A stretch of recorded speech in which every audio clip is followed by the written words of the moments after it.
On va parler d'un auteur qu'on a déjà reçu à l'une ou l'autre occasion ici. C'est le scénariste de Buñuel, c'est le scénariste de plein de films et puis l'auteur de plein de bouquins. C'est Jean-Claude Carrière qui a écrit L'aide mémoire. C'est une mise en scène de Bruno M. Sens. C'est jusqu'au 20 décembre et dans un théâtre dont c'est la deuxième production. C'est le théâtre des Besons. Oui, c'est vraiment un très beau spectacle et là encore un fabuleux raconteur d'histoire. Jean-Claude Carrière, c'est incroyable parce qu'il nous raconte le réel, mais il y a toujours un moment où le réel va switcher, il va y intégrer un petit espace totalement irréel qui fait qu'on se dit tiens, je suis pas dans ma réalité tous les jours et en même temps je m'identifie totalement aux personnages et aux situations qui sont vécues. Et ça c'est incroyable, c'est effectivement un très grand scénariste pour le cinéma, mais il a aussi écrit pour le théâtre et on voit à quel point il a une plume qui passe mais par tous les médiums possibles et imaginables. Ici je vais essayer de pas trop vous en dire parce que sinon franchement je vais gâcher votre plaisir. On est dans le registre amoureux très clairement, c'est une pièce assez originale. Hein. Quand je vous parlais d'un petit twist, il arrive très très vite dans la pièce, c'est l'histoire d'un homme qui collectionne les femmes.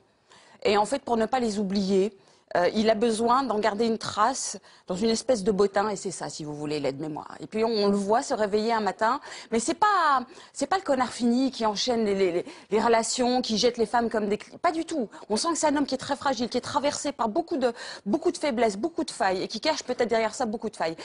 Il se réveille un matin, on le voit se réveiller un matin, et je vous expliquerai pourquoi on voit très très bien tout ça.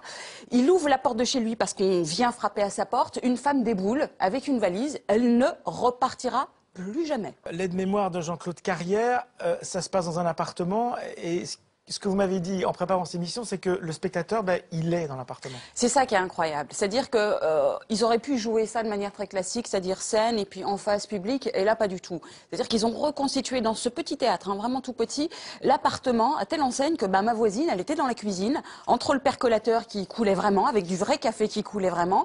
Moi, j'étais entre le salon et la cuisine. En face de moi, ils étaient dans la chambre et on était vraiment dedans. Ouais. Et on voyait ces comédiens jouer face à nous. Alors, il y avait quand même ce mur, c'est-à-dire qu'ils jouaient, ils étaient là, il n'y avait pas tellement d'appui par rapport au public, mais par contre, ce qui était très intéressant, c'est que ce petit dispositif influait le jeu.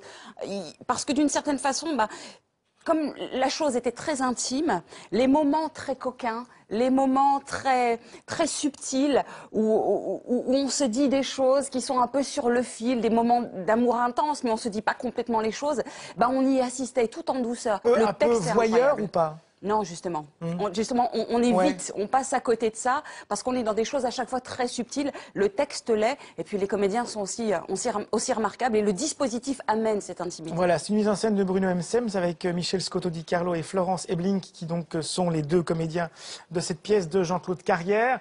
Ça s'appelle donc L'aide-mémoire.